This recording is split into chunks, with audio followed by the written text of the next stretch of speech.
And thanks for everyone coming along at 7:30 on a weeknight. Yeah, I'm Stu Farrant. I'm the current chair of the Sustainability Society. I'll speak a little bit more about my background in the Sustainability Society later. Brendan reached out really just to try to connect the people that are working hard behind the scenes in the technical interest groups and the various industry groups within Engineering New Zealand. And I guess we all operate at different levels and in our silos, sort of working on some of these really important issues related to largely the focus tonight is going to be related to efforts that we're all taking in that sustainability space. And I guess there's obviously recognition at the moment that there's a lot of challenges that we all face in the world. So both sort of biophysical challenges in terms of climate change and challenges with decarbonisation and things.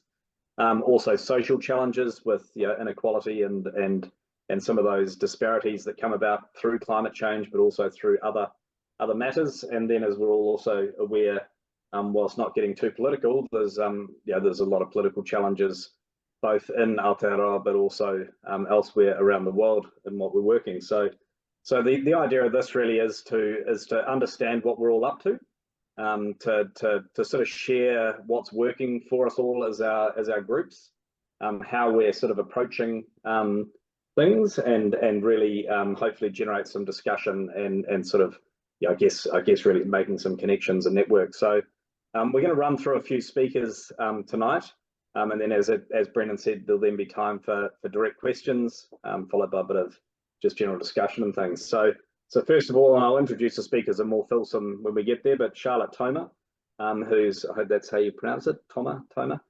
And Charlotte's from the Structural Engineering Society.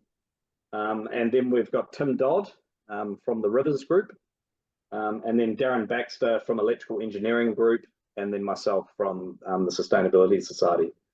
So when we think about the sort of the context, I mentioned some of those sort of big sort of drivers that we're all working on. There's also some of those commitments that New Zealand's made. Obviously the Paris Accord commitments, the Sustainable Development Goals, and many of those other sort of commitments that we've made to do things differently. We're also seeing changing practice internationally and opportunities to learn from that practice internationally and apply those learnings back here on projects that we all work on or influence. And then, like I said, there's just that changing society. And so I'm not sure about everyone on this call, but in many companies and industries, there's a lot more talent coming into the country from external, which are bringing new ideas and things. So really sort of focusing on that. So that's the idea. So we're going to run through. I think Charlotte and perhaps Darren might have some PowerPoint presentations. I don't think Tim does. Well, no, I don't. And so we'll keep it pretty informal. But yeah, I'm really looking forward to the discussion and hearing what everyone is up to. So Charlotte's a senior lecturer in the structural group at the University of Auckland. Her research interests include sustainable design for natural hazards and beyond code seismic resilience. Within the Society of Structural Engineering Society of New Zealand, Charlotte's an elected representative on the management committee and has chaired the Sustainable Design Task Force for the past 3 years. So thank you again, Charlotte, for your time, and look forward to hearing what you've been up to. Thank you, Stu, for the introduction. Kia ora koutou, everyone. I'm going to share my screen. I do have a presentation, mainly because we had our planning strategy day a couple of weeks ago. So I had something that I'd started to prepare. Okay, so yes, today I'm here representing the CSOC Sustainable Design Task Force. I was reminded where the name came from on our planning day the other day, in that so many of us are so committed on committees and all of this type of thing that we decided we didn't want another committee, we wanted a task force. So that's where the name came from, and I think it suits really well because we are really focused on action items rather than discussion. I thought I'd just quickly put up what is CSOC, and I think to me it's a little bit of a joke that structural engineers do love a good acronym, but who knows what CSOC stands for, because it's the Structural Engineering Society of something that no one can tell me what the C is. But we'll leave it there. It was in fact launched in 1988, and we now have over 3,500 members. We have a management committee that's essentially elected representatives of our membership, as well as representatives of our regional groups across New Zealand, and also representatives from our two main university centres in engineering, Auckland and Canterbury. We then have an elected president and a vice president that follows, and they have a 2-year cycle. So I've been on the management committee now for about 6 years. I'm the membership secretary, launched the Emerging Structural Engineers, and founded this Sustainable Design Task Force. The purposes of the society are there, but I don't think we need to touch on them right now. So where did we begin as a task force? We're a self-seeded group back in 2021, and we kind of started with 2 and very quickly grew to 6. And we sit really under the wider banner of the CSOC Management Committee. Perhaps you could call us like a separate portfolio. We're essentially just a subcommittee, all of volunteers, and we don't have any formal structure. I wear the chair hat only to encourage and organize regular meetings and make sure that things are happening, and to report back to the management committee, basically to be the conduit there.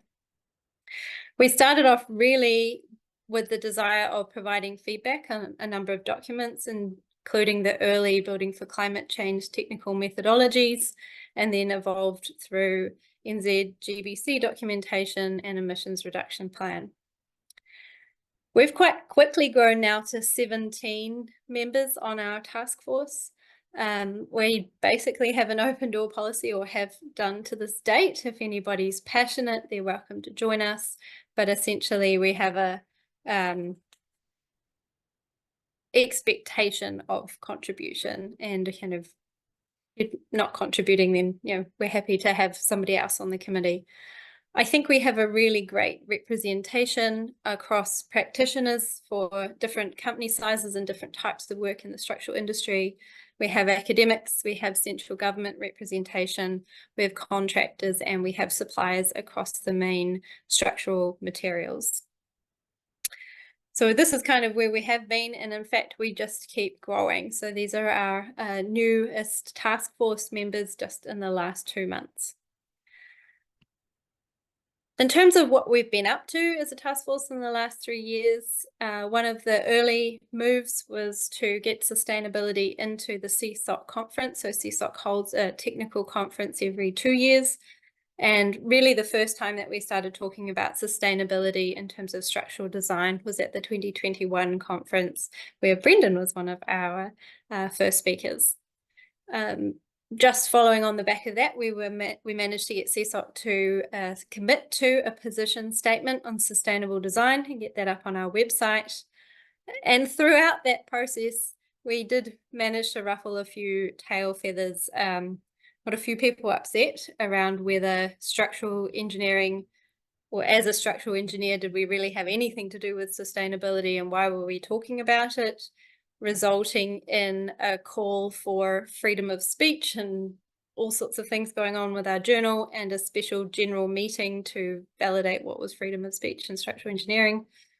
And essentially what that then triggered was a change to the Constitution. So we did manage to push through, or push through is not the right words, but we managed to get the votes to secure the change in the Constitution of CSOC to include the words promoting the design of safe economical structures built to recognise standards and sustainable design principles. So that wasn't there before.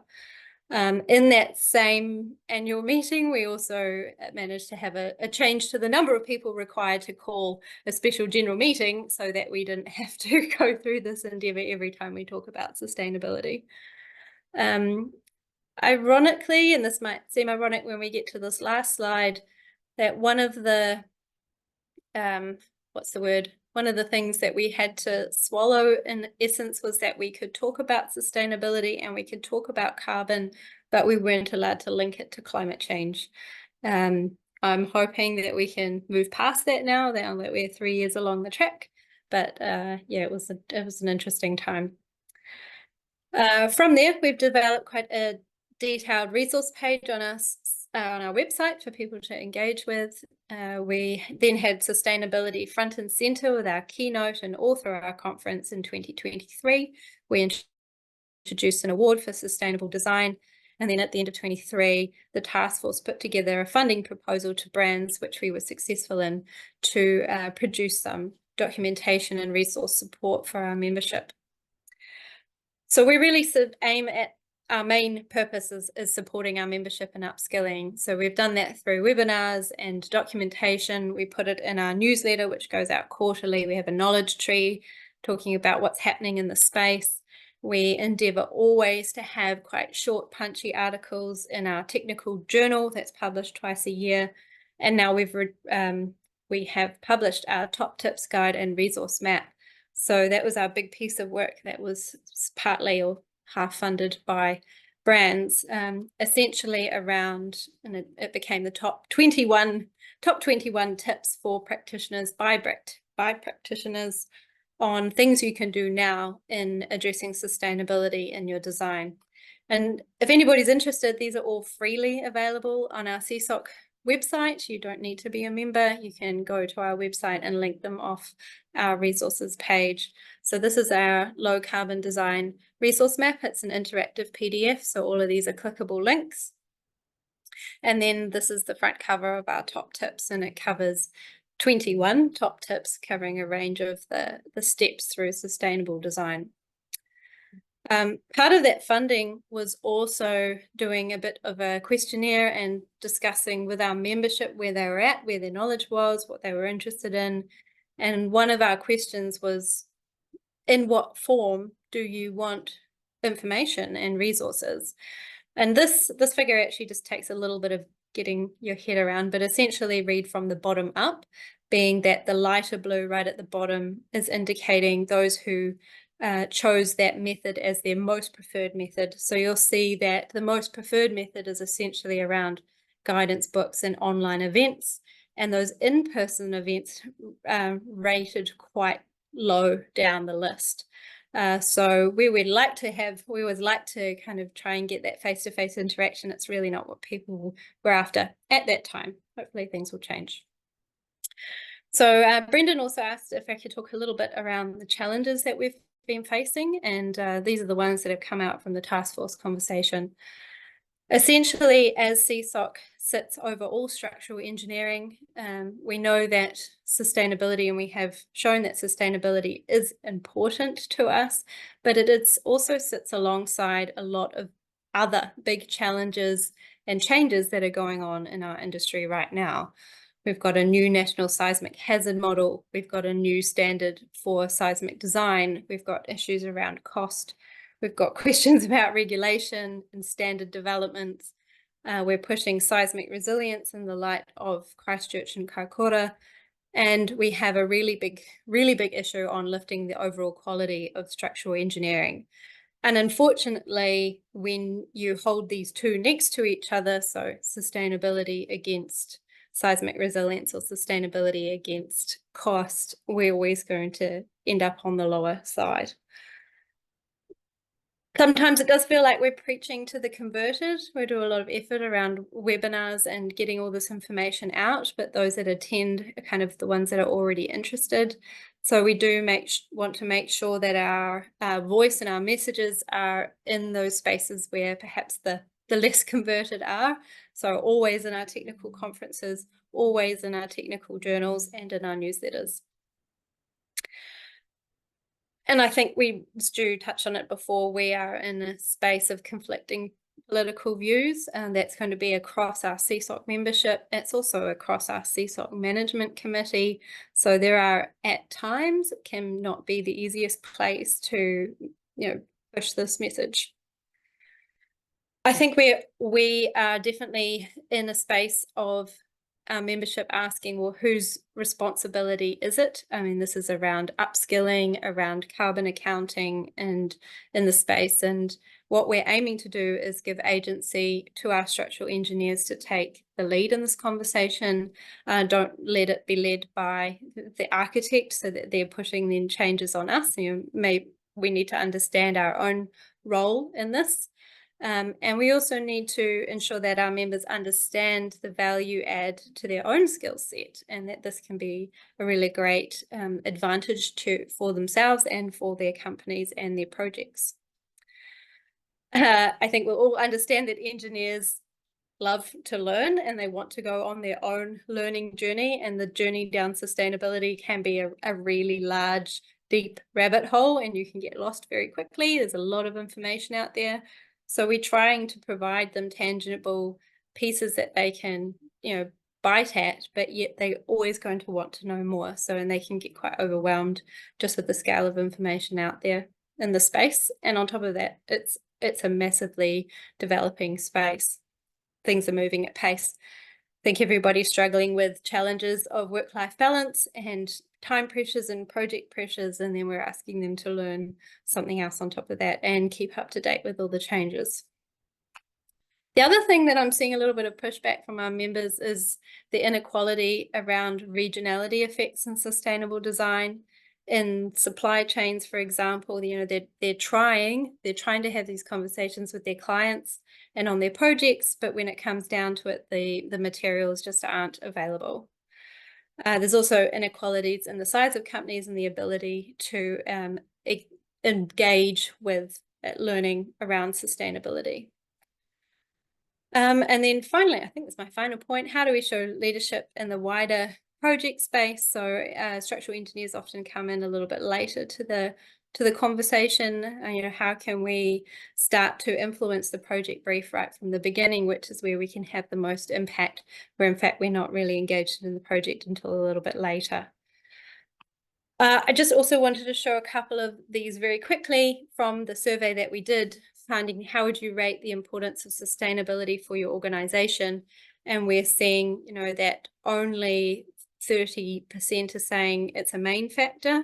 And around all the rest, essentially 70% are saying, you know, it's secondary. We don't really consider it at all. We only consider it if it's asked for. And I'd say that this is the kind of the positive end of the spectrum, in that those that responded to our survey are probably biased in terms of having an interest in sustainability in the first place. So this is probably the best view picture of what this representation looks like. In terms of structural engineers' perceptions around the importance of embedding sustainability for their clients, where they think their clients are sitting, it's even kind of a worse picture, where we're only really seeing 10% say that they think that sustainability is key or a primary consideration for their clients. And, you know, beyond that, it's really not considered at all. So final slide was just this little piece that I found when I was digging out for some information about what was CSOC and how we were founded, and this was on our history of CSOC. And we've got this right on the front of our webpage. Scroll down and it talks about another new player in a shifting scenario is climate change, where the focus is on the use of renewable resources. And so once again, engineers will be required to adapt and innovate as they move towards building a sustainable future.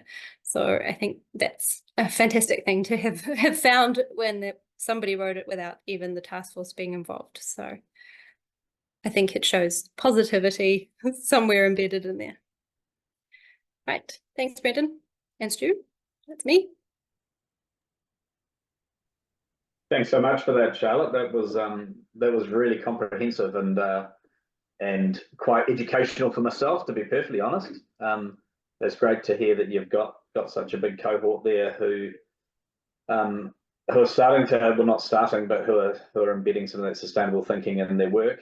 Some of those last pie charts were perhaps not surprising, but still a little bit disheartening at the same time. And it's quite yeah, it's quite a big challenge, I think, for us as a whole engineering industry, really, to tackle that and turn that around. just would you possibly just be Oh able to yes, stop drop sharing a sharing. screen? Sorry. Yep. Yes. Yep. Yes. Yes. There you That's, go. thanks again. So hopefully there'll be lots of questions that'll come out of that. So next up is Tim Dodd. So Tim's an ecological engineer with Morpham Environmental here in Wellington.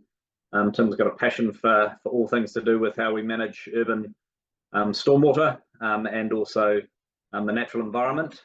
So Tim works on a range of projects across the country, and Tim is here to speak to the Rivers Group.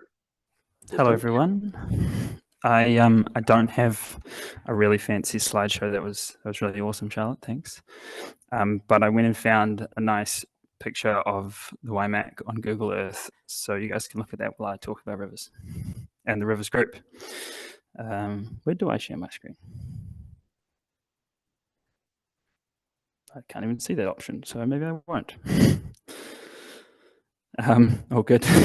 Should be down the bottom, and it's bright green. Oh, sorry. Yeah. Yeah. I'm much more used to Teams. Eh? There you guys go. Can you see the Waimak? The Waimakariri. Sweet. So the Rivers Group is a technical interest group of Engineering New Zealand, obviously. We have approximately 400 members who are all passionate about the successful management of river systems across New Zealand. And I think as a group in Engineering New Zealand, we're one of the more diverse groups. There's lots of engineers, but there's also a large amount of geomorphologists who aren't engineers, hydrologists, ecologists, all different kinds of scientists, planners, council staff, and also community members and catchment groups.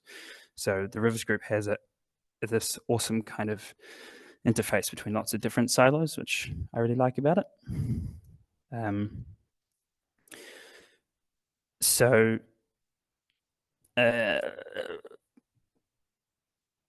It probably we're a little bit biased about the importance of rivers, but I think the Rivers Group sees them as the place where climate change adaptation is kind of first put to the test.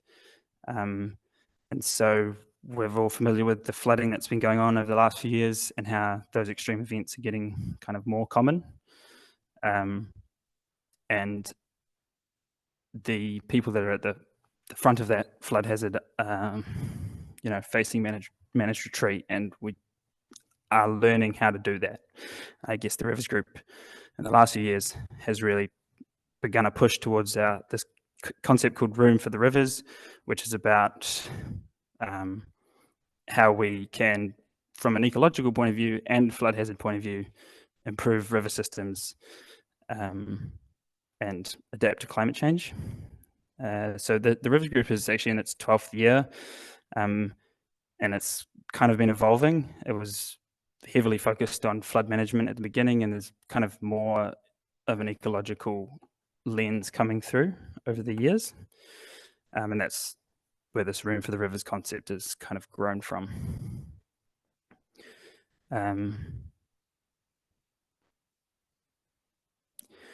So yeah, there's a lot more 100-year storms occurring than we have been used to in the past, and so the Rivers Group is beginning to move into a role where it's kind of pushing the government more, I guess, and submitting on policy and trying to come up with ways that we can better manage these rivers, because it's been sort of from an engineering point of view, and now we're realizing that this is more of an economic problem, it's a social problem, it's a political problem, and our river engineers can have great ideas about how to manage river systems to protect people and how to manage river systems to protect the environment that's there and the unique ecology. But we are kind of coming up against challenges where we can't do those things because the power it's a political power and an economic power that makes those decisions. And in a lot of cases, a lot of our members work for the regional councils and the regional council river managers, and they have responsibility to protect people's private property and reinstate flood defences when they're damaged. And the cost of that is increasing. You build a new flood wall, it gets destroyed every year. at some point you have to say we're going to move that back. But the economic decision there is one that's probably something the Rivers Group is trying to grapple with. So we run a yearly conference, and that we have invited keynote speakers and then also speakers from the industry who attend. And then recently we've been trying to invite more diverse people, economists as well, to talk about these issues.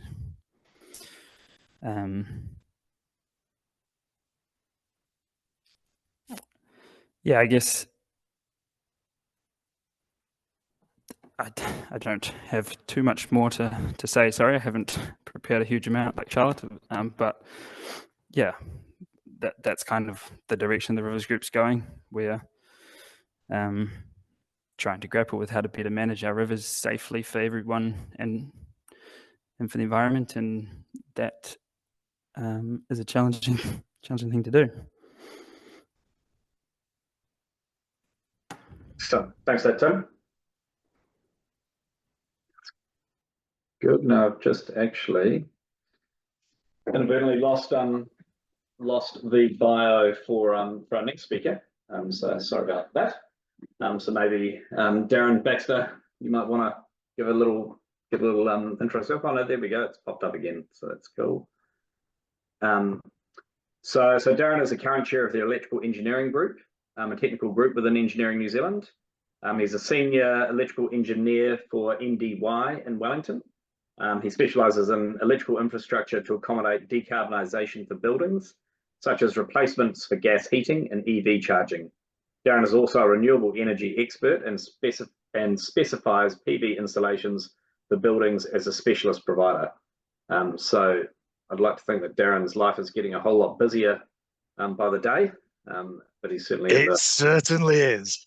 I was going to say he's at the coalface of change, and chatting to Darren earlier, he's literally at the coalface. So take it away, Darren.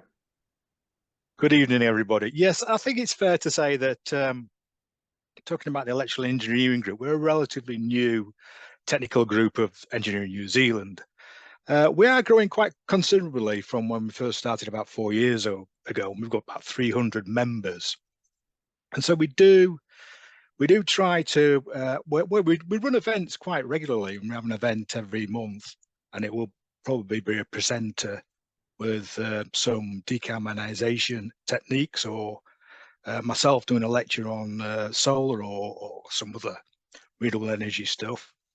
Also in the background, people need to realise that it's okay saying we'll stick EV chargers in, or we'll connect some solar, or we'll connect some other renewable energy aspects, but they need to be connected in a safe manner.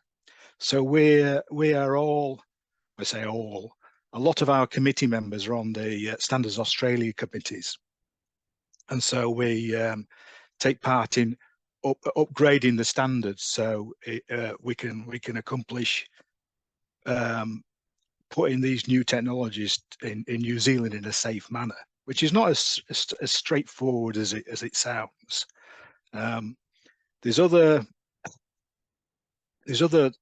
sides to this that people don't realise. For example, EV charging with the current standards, there's quite a few cases where it's quite unsafe. So we're actively working with Standards Australia to bring new standards in and earthing arrangements in that means that we can put on large scale EV chargers around the country without people becoming unsafe whilst they're connecting their car and touching the vehicle and have any problems from electric shocks and things like that. So there's a lot in the background that people don't realise in electrical engineering that we have to get through to ensure these new technologies are I suppose, permissible to be installed in New Zealand environment.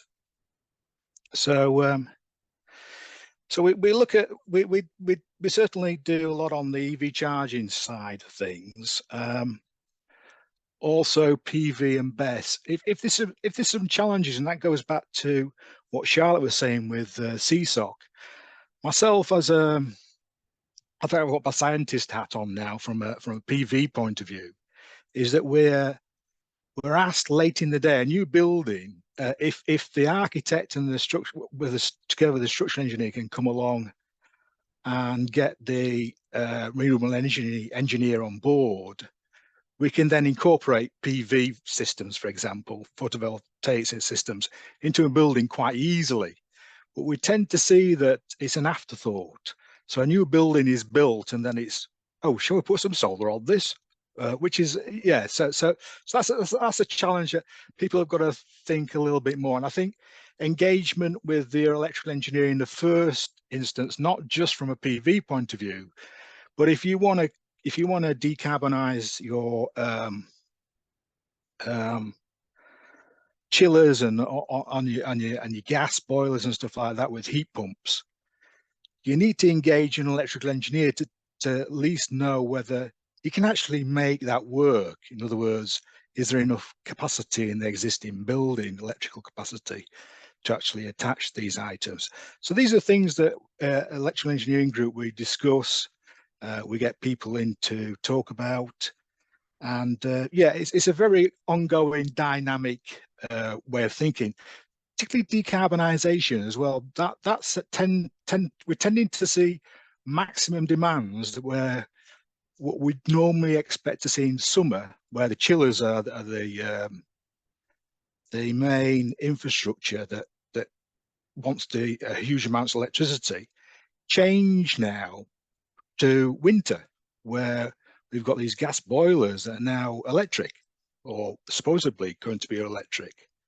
So yeah, there's a lot of challenges. I think another big challenge for us as well is New Zealand government is not very good at sponsoring standard changes. So they don't want to pay, and they don't know what they're paying for. So it's very, very difficult as volunteers spend a lot of time with Standards Australia, and then we don't try to push the implementation into New Zealand. So yeah, so in a nutshell, that's really where we are. We're very dynamic. We collaborate a lot with mechanical engineering group. In fact, we've got a conference coming up in November at Auckland AUT, and that's the MCONS conference for anybody who's interested in November. I haven't got the date on me, and we're still finalising that, but that's something if anybody's interested to maybe come along. So that's me. Thank you very much. Excellent. Thank you, Darren. That was great, and yeah, certainly the challenges are definitely there and real, and it's great to know that you guys are all there, and I'm sure there'll be a few questions there. And the one thing that bumped out of me, and Charlotte mentioned it, and it's certainly a theme in the space that I work in, water, in terms of not being involved in the brief early enough. And so when you're pulled in and supposedly yeah, there's an intent to do things, but decisions have already been made that make that reality that much more difficult. So correct. Yeah, it's a real challenge. Yeah, so I'm Stu Farrant. I'm an ecological engineer and water sensitive design lead at Morpham Environmental. I've been co-chairing the Sustainability Society for I think it's about 4 years now. Currently, I'm the sole chair because the other chair moved across to Australia. So we're a committee, we're a technical interest group with around about, I think, just under 500 members at the moment, and 4 organisational members. We are also quite a diverse group, I guess, because our sort of founding, we founded, I don't know exactly, but it was around about 20 years ago, and that was really around recognising at that time sustainability was quite early on in its discussion, and recognising that we need sort of quite a multidisciplined type approach to it. So unlike some of the other groups and that are represented here and at the next session, we're not so discipline focused. And so when we think about what our remit is, it's really around how we can have more regenerative built form. So it's really focused on towns, cities, but also connecting networks. So we don't tend to work, well, many of us work, but we don't, as a technical interest group, we're not so focused on the rural space. And so it's more sort of that anthropogenic impacts. We've got a pretty wide membership from a range of disciplines. There's a reasonably heavy weighting towards water and sort of sustainable water management, but we also have quite a strong representation from building services, a few people from transport. We also have probably more so than other groups, quite a few members who sit outside of Engineering New Zealand, so landscape architects and architects, and we've also got quite a bit, and we're about to do a big push on student membership. So recognising that young people coming through A, have a lot of enthusiasm, and B, you know, they're the future that are going to need to make these changes. Yeah, we have a committee of 7, and yeah, we're all pretty engaged. So in terms of what we do, I think we've always done things a little bit differently. We've always sort of pushed the barrel a little bit in terms of the Engineering New Zealand approach, and we're always looking at doing things differently, so we don't sort of roll out the same thing all the time. We were certainly doing webinars well before COVID made webinars sort of the standard mode of operation. So we've had many successful webinar series over the last decade or so on a huge range of topics. We often do them in sort of little clusters along a theme. We've actually just had a great one the other day with over 200 participants on the role of Māori urbanism and the future of Aotearoa, which was a great conversation. And we've got another couple coming up. One's on the future of rail between Tamaki and Tauranga, which is yeah, a really important thing with regards to sustainable transport, and then actually an in-person session, which is part of the same series, but it's on ecological build zones. So they're always active in that space.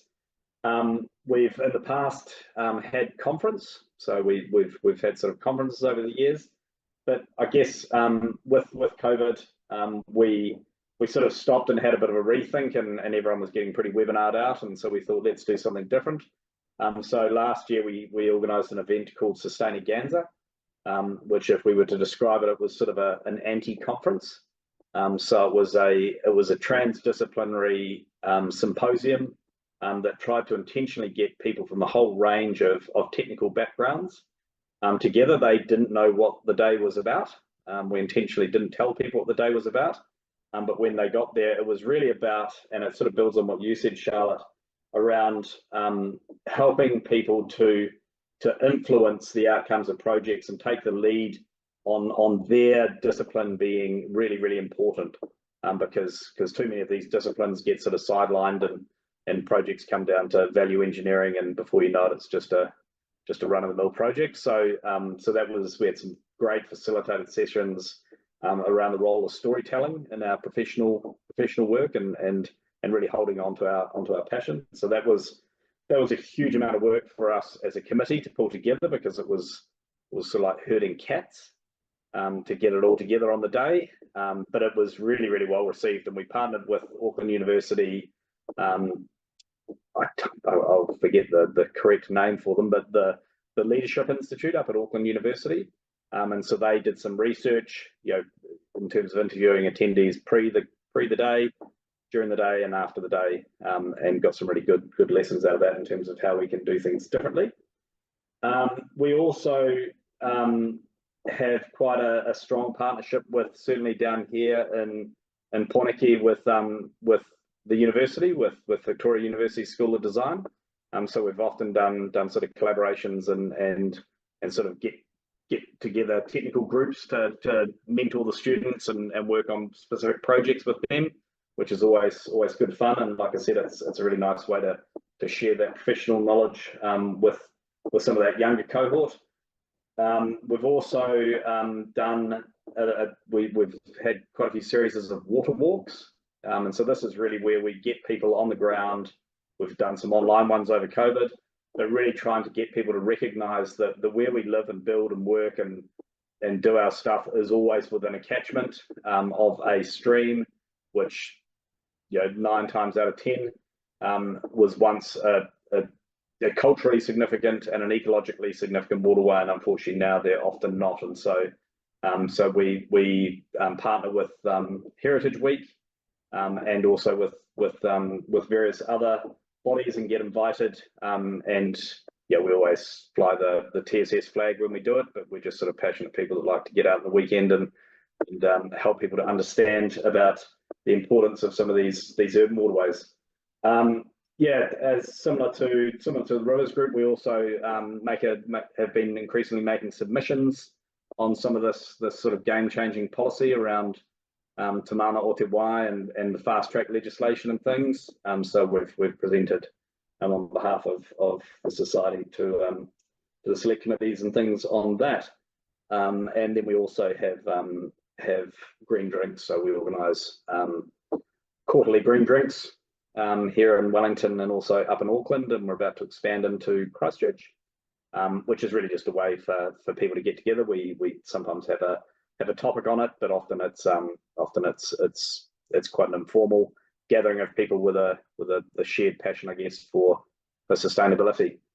I think just reflecting before we sort of move on to some questions, yeah, this to me highlights how yeah, there's other groups and yeah, hearing your great presentation, Charlotte, around yeah, really embedding sustainability into buildings. You know, that really speaks to our sort of passion as well, I guess.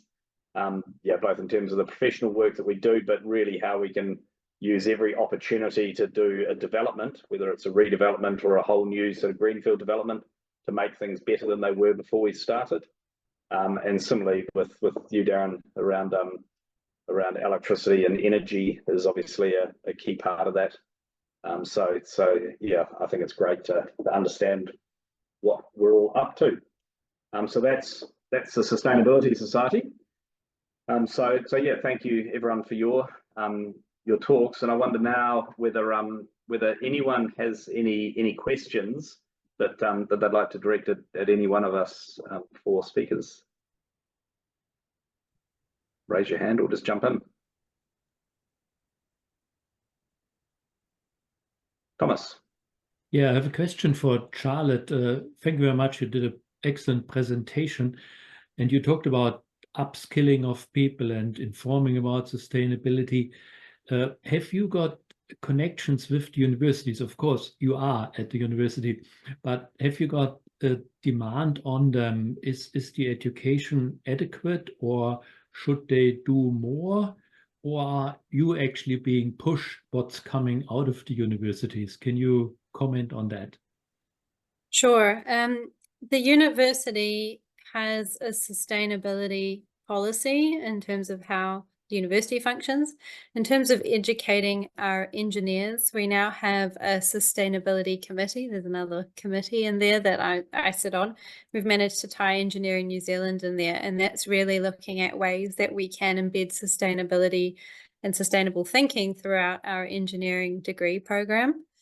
I'd say the challenge is that at a four-year degree, we're already very tight in terms of trying to get all the technical content in there, all the other skills that we're trying to teach them, the soft skills, things around te reo waitangi, presentation skills, group work, reporting, all of this type of thing.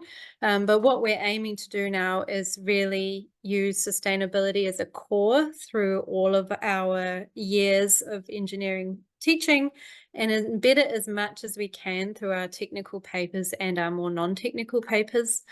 So in structural engineering, for example, I teach the 3rd and 4th year engineering students. We now have courses in the 3rd year about the materials and the sustainability side from the material aspect. And then in the 4th year, I've started to introduce them to embodied carbon calculations. We've had a couple of guest lecturers come in to talk about it from a client perspective, and we do a green building study, etc. But I mean, I'd love to do more. I think we can have a whole master's in sustainability around the building and infrastructure space. Unfortunately, maybe I don't know how many you would know, but everybody knows that at the moment the industry is tight, and it's no different in the university, and we're just going through course cuts. So unfortunately, rather than growing or expanding any of our offerings, we're facing redundancies and cuts. So yes, I mean, I'd love to do more, and we are doing our best, and there is a really great core doing some awesome things, but there's always space for more in the future. Yeah, I meant also as CSOC, are you advising the universities? And here, I mean, there are others than Auckland. There is AUT, you didn't mention that one, and there is also Canterbury. Are you putting some demand on them to deliver, or is it the other way around? No, I'd say not at this point. I think CSOC, and kind of I talked a little bit about the hierarchy of things that CSOC feels is important, and so much of it is around the quality of the technical skills that I just don't think we're at the point to start pushing sustainable learning in the structural space, unfortunately. But if I were to say anywhere where it needs to be pushed, it has to come from Engineering New Zealand. They sit on the board of accreditation for the degree program and really do give targeted advice to the faculties across all the universities around sustainability or what they think the students should learn. So, I mean, we can always add our voice. We have an emerging structural engineers program at CSOC where we do hold technical learning for our kind of graduate level engineers, and that definitely has a sustainability theme through it. So I guess we're trying it from that avenue rather than the university avenue. Yeah, thanks. Any other questions?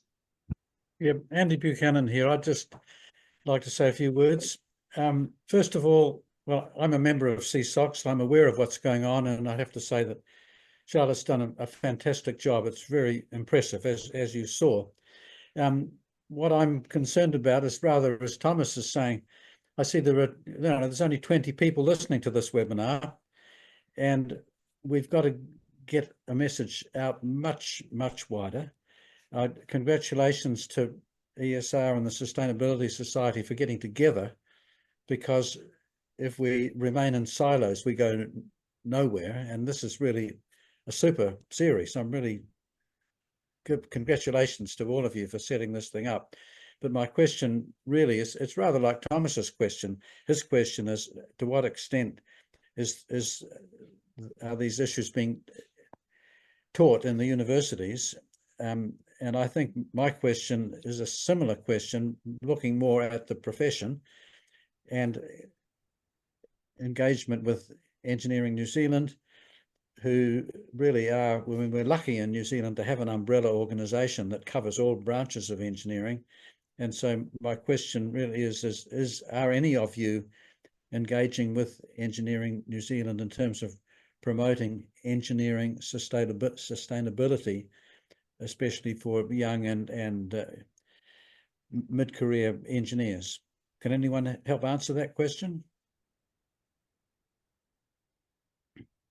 Yeah, well, I guess I'd say from our perspective, you know, everyone on this call is interacting with Engineering New Zealand at a sort of a certain level, and we all operate within our industries. But I was actually going to ask a question on a similar vein to that, Andy, because I think what we see certainly in the work that we do is that there's a lot of people that come through university and they have been taught the good principles, and they are motivated and they are wanting to make change, and then they go into companies that on the marketing spiel might say that, you know, sustainability is their number one pillar and that they, you know, are all about decarbonisation and changing the world sort of thing, but then they find themselves, you know, sort of being stuck in the status quo under leadership that don't necessarily, you know, sort of walk the talk sort of thing. And so I think the real challenge as an industry is how we as organizations, in terms of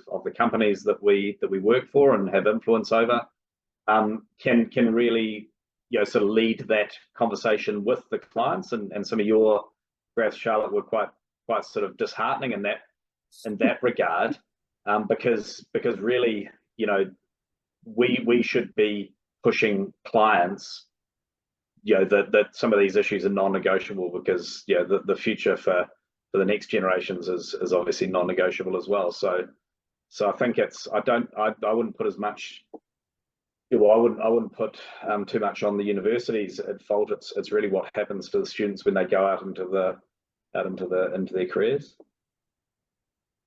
I'd like to tautoko that statement very strongly, in that our graduate engineers are struggling to stay afloat with their technical learning and getting up to skill in those first few years. And if they're then trying to advocate for sustainability as well, I think that's a really hard sell in some spaces. I think the other thing to note is that a lot of our younger engineers are not often at the table at the very early project meetings. They're working on the detail at the end. So you need those mid-level project directors and senior project engineers who are at the client meetings in the first kickoff stages to have that sustainability knowledge and have the advocacy and the voice to argue for that position. I mean, obviously we want to keep up the education, but I think we know that the younger generation are kind of naturally more in tune and a bit more passionate and vocal about these issues. So I think it's almost inherently there in their genetics at the moment anyway. And I think it's quite interesting to see at the moment, when times are a bit tough and things change, you know, a lot of the companies that are operating in the engineering sphere, you know, are choosing to work on projects that aren't as sustainable as the ones that they were working on when things were buoyant and bubbling along. And so we need to find a way to all hold on to our principles and yeah, stick to it. I think another challenge as well, just for everybody in electrical engineering space, particularly with photovoltaics, is that there's not the expertise in New Zealand that we find elsewhere in like Australia or European Union or America in that fact. And so the degrees that are offered in electrical engineering from a sustainability point of view, from renewable energy point of view, I'm harping on about photovoltaics, but it is my expertise, is more focused on connecting the generators to the grid. And really, to be an expert in photovoltaics, you need to be a physicist. You need to do that science bit to be able to choose a solar panel in the first place. So it's difficult for our New Zealand graduates to grasp that unless they go abroad. So we're a population of 5 million people. I've been on a few government committees discussing this, where compared to other countries, they have got generic degrees specifically in this area. So it's a problem for New Zealand.